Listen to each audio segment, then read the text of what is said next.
300 ಕೋಟಿ ಕದಿಯಲು ಟಿಟಿ ವಾಹನದಲ್ಲಿ ಒಂದು ಗ್ಯಾಂಗ್ ಬಂದಿರುತ್ತೆ. 300 ಕೋಟಿ ಇದೆ ಅಂತ ಹೇಳಿ ಗಾಳಿ ಸುದ್ದಿಯನ್ನ ನಂಬಿ ಕಳ್ತನಕ್ಕೆ ಬಂದವರಿಗೆ ದೊಡ್ಡ ನಿರಾಸೆಯಾಗಿದೆ. ಅದಷ್ಟೇ ಅಲ್ಲ, ತಗಲಾಕೊಂಡಿದ್ದಾರೆ ಕೂಡ. ಶಿವಮೊಗ್ಗ ಜಿಲ್ಲೆ ತೀರ್ಥಹಳ್ಳಿ ತಾಲೂಕಿನ ಮಹಿಷಿ ಮಠದಲ್ಲಿ ಘಟನೆಯಾಗಿರೋದು. ಮಹಿಷಿ ಮಠದಲ್ಲಿ 300 ಕೋಟಿ ಇದೆಯಂತೆ, ಅದನ್ನ ಕದ್ಕೊಂಡು ಬರೋಣ ಬನ್ನಿ ಅಂತ 12 ಜನರ ಗ್ಯಾಂಗ್ ಹೋಗಿರುತ್ತೆ. ಟಿಟಿ ವ್ಯಾನ್ ಮಾಡಿಕೊಂಡು ಅವರಿಗೆ ಪೊಲೀಸರು ಹೆಡೆಮುರಿ ಕಟ್ಟಿದ್ದಾರೆ. ಪೊಲೀಸ್ ವಿಚಾರಣೆ ಬಳಿಕ ಸತ್ಯ ಬಾಯ್ಬಿಟ್ಟಿದ್ದಾರೆ ಖದೀಮರು. ಯಾಕೆ ಹೋಗಿದ್ರಿ ಇಲ್ಲಿ, ಅದು ಕೂಡ ಟಿಟಿ ವ್ಯಾನ್ ಸಮೇತ ಬಂದಿದ್ದೀರಿ ಅಂತ ಪ್ರಶ್ನೆ ಕೇಳಿದಾಗ, ಸರ್, ಮಠದಲ್ಲಿ 300 ಕೋಟಿ ಇದೆ ಅಂತ ಒಂದು ಸುದ್ದಿ ಹಬ್ಬಿತ್ತು, ಆ ಸುದ್ದಿಯನ್ನ ನಂಬಿ ಆ ಕಳ್ತನ ಮಾಡೋದಕ್ಕೆ ನಾವು ಹೋಗಿದ್ವಿ, ಕಳ್ತನಕ್ಕೆ ಸ್ಕೆಚ್ ಹಾಕಿದ್ವಿ ಅಂತ ಅಂದಿದ್ದಾರೆ. ಅದಷ್ಟೇ ಅಲ್ಲ, ಅಲ್ಲಿ CCTV ಫುಟೇಜ್ಗಳನ್ನು ಕೂಡ ಡ್ಯಾಮೇಜ್ ಮಾಡುವಂತಹ ಪ್ರಯತ್ನ ಮಾಡಿದ್ದಾರೆ, ವೈರ್ಸ್ಗಳನ್ನು ಕಟ್ ಮಾಡುವಂತಹ ಪ್ರಯತ್ನ ಮಾಡಿದ್ದಾರೆ, ಅದನ್ನ ನಿಷ್ಕ್ರಿಯಗೊಳಿಸುವಂತಹ ಪ್ರಯತ್ನ ಮಾಡಿದ್ದಾರೆ. ಇಷ್ಟೆಲ್ಲ ಪ್ರಯತ್ನಗಳು ಆದ ನಂತರ ಈಗ ತೀರ್ಥಹಳ್ಳಿ ಪೊಲೀಸರಿಗೆ ತಗಲಾಕೊಂಡಿದ್ದಾರೆ 12 ಖದೀಮರು.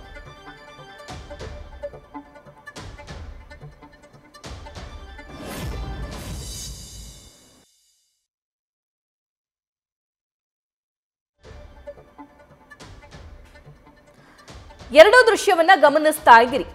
ಮಹಿಷಿ ಮಠದಲ್ಲಿ ಪೊಲೀಸರು ಪರಿಶೀಲಿಸ್ತಾ ಇದ್ದಾಗ ಅಲ್ಲಿರುವಂತಹ ಸ್ವಾಮೀಜಿಗಳು ಎಲ್ಲವನ್ನ ವಿವರಿಸ್ತಾ ಇದ್ದಾರೆ. ಕಳ್ತನ ಎಲ್ಲೆಲ್ಲಿ ಆಗುವಂತಹ ಪ್ರಯತ್ನ ಆಯಿತು, ಸೊ ಏನೆಲ್ಲ ಡ್ಯಾಮೇಜ್ ಆಗಿದೆ ಮಹಿಷಿ ಮಠದಲ್ಲಿ ಅಂತ ಹೇಳಿ ಅದನ್ನ ತೋರಿಸ್ತಿದ್ದಾರೆ. ಪೊಲೀಸರು ಕೂಡ ಸ್ಥಳ ಪರಿಶೀಲಿಸ್ತಾ ಇರೋದನ್ನ ನಾವು ಗಮನಿಸಬಹುದು. ಮತ್ತೊಂದು ಭಾಗದಲ್ಲಿ CCTV CDR ಕಳ್ತನ ಮಾಡಿದ್ದಾರೆ. ಅಲ್ಲಿರುವಂತಹ ವೈರ್ಸ್ ಮತ್ತು CCTV ಡ್ಯಾಮೇಜ್ ಮಾಡುವಂತ ಪ್ರಯತ್ನ ಈ ಕಳ್ಳರು ಮಾಡಿದ್ದಾರೆ. ಕೊನೆಗೂ ಸಿಕ್ಕಾಕೊಂಡಿದ್ದಾರೆ. ಬಟ್ ಇದರ ಹಿಂದಿನ ಕತೆ ಅಥವಾ ಸ್ಟೋರಿ ಅಥವಾ ಅವರ ಹೇಳಿಕೆ ಏನಕ್ಕೆ ಮಾಡಿದ್ರಿ, ಏನು ಎತ್ತ ಅಂತಂದು ವಿಚಾರಣೆ ಮಾಡಿ ನೋಡಲಾಗಿ ರಿಪ್ಪನ್ಪೇಟೆ ಹತ್ರ ಒಬ್ಬ ವ್ಯಕ್ತಿ, ಸುಮಾರು 55ರಿಂದ 60 ವಯಸ್ಸಿನ ಒಬ್ಬ ವ್ಯಕ್ತಿ, ಸುರೇಶ್ ಮತ್ತು ಸತ್ಯ ಅಲಿಯಾಸ್ ಸತೀಶ್ ಅನ್ನೋ ಈ ಇಬ್ಬರು ವ್ಯಕ್ತಿಗೆ ಮಠಗಳಲ್ಲಿ ದುಡ್ಡು ಇಟ್ಟಿರ್ತಾರಂತೆ. ಸಾಕಷ್ಟು ಜನರ ದುಡ್ಡನ್ನು, ಬ್ಲ್ಯಾಕ್ ಮನಿ ಎಲ್ಲ ಮಠದಲ್ಲಿ ಇಟ್ಟಿರ್ತಾರೆ.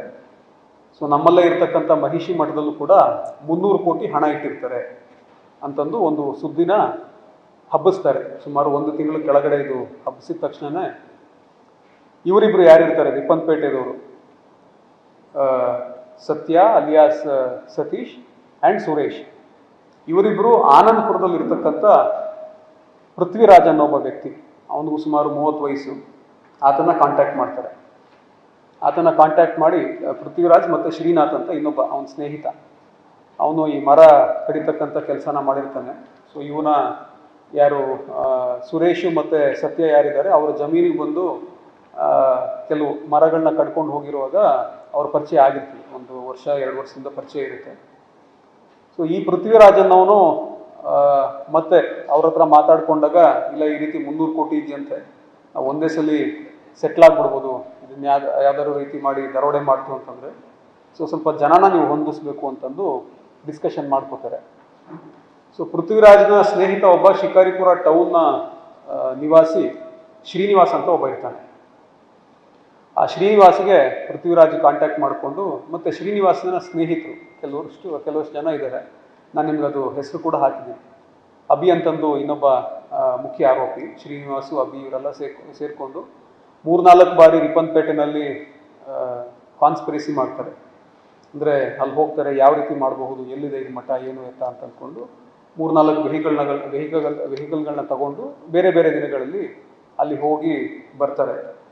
4ನೇ ತಾರೀಕು ಅಂದರೆ ಈ ಅಪರಾಧ ಏನಾಗಿದೆ ಅದಕ್ಕಿಂತ 1 ದಿನ ಹಿಂದಿನ ದಿನ ಒಂದು ವೆಹಿಕಲ್ನ ತಗೊಂಡು ಮತ್ತು ಕೆಲವೊಂದು 2 ವೀಲರ್ಸ್ನ ತಗೊಂಡು ರಿಪ್ಪನ್ಪೇಟೆವರೆಗೂ ಹೋಗಿ ಅಲ್ಲಿಂದ ಇನ್ನೊಂದು ವೆಹಿಕಲ್ನ ತಗೊಂಡು ರೆಕಿ ಮಾಡ್ಕೊಂಡು ಬರ್ತಾರೆ. ಮಠ ಎಲ್ಲಿದೆ ಏನು ಎತ್ತ ಅಂತ ಅಂದ್ಕೊಂಡು, ಜಸ್ಟ್ ನಾರ್ಮಲ್ ಭಕ್ತರು ಯಾವ ರೀತಿ ಹೋಗ್ತಾರೆ ಮಠಕ್ಕೆ, ಆ ರೀತಿ ಹೋಗಿ ಅಲ್ಲೆಲ್ಲ ನೋಡಿಕೊಂಡು ಬಂದಿರ್ತಾರೆ. ಆನಂತರ 5ನೇ ತಾರೀಕು ಶಿಕಾರಿಪುರದಿಂದ ಒಂದು ಟಿಟಿನ ಮಾಡಿಕೊಂಡು 18 ಜನ ಒಟ್ಟು ಅದರಲ್ಲಿ ಬರ್ತಾರೆ. ಸೊ 18 ಜನ ಇನ್ಕ್ಲೂಡಿಂಗ್ ಡ್ರೈವರ್, 18 ಜನ ಹತ್ಕೊಂಡು ಸುಮಾರು 7 ಕಾಲಷ್ಟೊತ್ತಿಗೆ ಹೊರಟು ಆನಂದಪುರ ಮಾರ್ಗವಾಗಿ ಮತ್ತು ಹಣಗೆರೆಕಟ್ಟೆಯಿಂದ ಬೆಜ್ಬಳ್ಳಿ ಮಾರ್ಗವಾಗಿ ಮಹಿಷಿ ಮಠನ ತಲುಪಿ ಸುಮಾರು 9:15 ಅಷ್ಟೊತ್ತಿಗೆ ತಲುಪ್ತಾರೆ. 9:15 ಅಷ್ಟೊತ್ತಿಗೆ ತಲುಪಿ ಅಲ್ಲಿ ಮಠದಲ್ಲಿ 4-5 ಜನ ಅಲ್ಲಿ ನೋಡ್ಕೊಳ್ತಕ್ಕಂಥವ್ರು, ಪುರೋಹಿತರು ಎಲ್ಲರೂ ಕೂಡ ಇರ್ತಾರೆ. ಸೊ ಅವ್ರನ್ನ ಹೆದರಿಸಿ ಕೆಲವೊಂದು ಆರೆಕೋಲು ಆಮೇಲೆ ಕೆಲವೊಂದು ರಾಡ್ಗಳು ಈ ಥರದ್ದೆಲ್ಲದನ್ನು ಕೂಡ ತೊಗೊಂಡೋಗಿರ್ತಾರೆ. ಅವ್ರನ್ನ ಹೆದರಿಸಿ ಎಷ್ಟು ದುಡ್ಡಿದೆ, 300 ಕೋಟಿ ದುಡ್ಡಿದೆ ಅಂತಲ್ಲ ನಿಮ್ಮ ಹತ್ರ ಕೊಡಿ ಅಂತಂದ್ಬಿಟ್ಟು ಎಲ್ಲ ಹೇಳಿದಾಗ ಅವ್ರ ಹತ್ರ ಇಲ್ಲ, ನಮ್ಮ ಹತ್ರ ಬರೀ 50,000 ಕ್ಯಾಶ್ ಇದೆ, ಸ್ವಾಮೀಜಿಗಳು ಬರ್ತಾರೆ ಅಂತಂದು 50,000 ಕ್ಯಾಶನ್ನ ನಾನು ಡ್ರಾ ಮಾಡಿ ತೊಗೊಂಡು ಬಂದಿದ್ದೀನಿ ಅಂತಂದು ಅಲ್ಲಿ ಒಬ್ಬ ಯಾರು ರೆಸಿಡೆಂಟ್ ಇರ್ತಾರೆ ಅವ್ರು ಹೇಳ್ತಾರೆ. ಆಯ್ತು ಅದನ್ನೇ ಕೊಡಿ ಅಂತ ಹೇಳಿ 50,000ನ ತೊಗೊಂಡು ಆ ನಂತರ ಮಧ್ಯರಾತ್ರಿ ಸುಮಾರು 12-12:30 ಗಂಟೆಗೆ ವಾಪಸ್ಸು ಶಿಕಾರಿಪುರ ಠಾಣೆಗೆ ಹೋಗಿರ್ತಾರೆ. ಇದೇ ಪ್ರಕರಣದಲ್ಲಿ ಶ್ರೀನಿವಾಸ್ ಅಂತ ಒಬ್ಬ ಮೇನ್ ಆರೋಪಿ ಯಾರಿದ್ದಾನೆ, ಶಿಕಾರಿಪುರ ಮತ್ತು ಸುತ್ತಮುತ್ತಲ ಭಾಗದ ಒಂದು 17-18 ಜನನ ಅವನು ಒಂದುಗೂಡಿಸ್ತಾನೆ ಈ ಅಪರಾಧ ಮಾಡಬೇಕು ಅಂಥೇಳಿ.